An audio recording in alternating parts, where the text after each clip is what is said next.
Hi friends, అందరికి చూసిరా మా జామ చెట్టు ఎట్లా కాసిందో. అసలు ఎంత బాగా వచ్చినాయో పిందెలు అయితే మంచిగా వచ్చినాయి. చూడండి, ఈ కొమ్మకైతే మొత్తం చెట్టు మొత్తం జామకాయలే. పిందెలు అయితే ఈసారి అయితే చెట్టు మంచిగా కాసింది. చెట్టు అయితే ఇట్లా లేదు, ఈసారి అయితే మస్తు కాసింది. పోయినసారి కొంచెం చిన్నగా ఉండే చెట్టు సంవత్సరానికి పెద్దగా అవుతుంది కదా. చెట్టు నిండా పిందెలే. అసలు ఎంత బాగా అంటే అంత బాగా వచ్చినాయి పిందెలు అయితే. ఇట్లా చూస్తుంటే మస్తు సంతోషం అనిపిస్తుంది.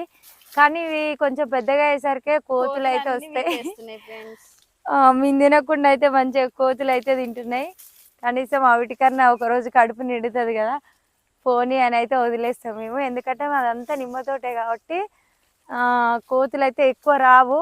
ఈ ఒక్క చెట్టు కోసమే వస్తాయి. మళ్ళీ ఏమన్నా కూరగాయలు పండిస్తే వాటి కోసం కూడా వస్తాయి కూరగాయలు. కానీ జామ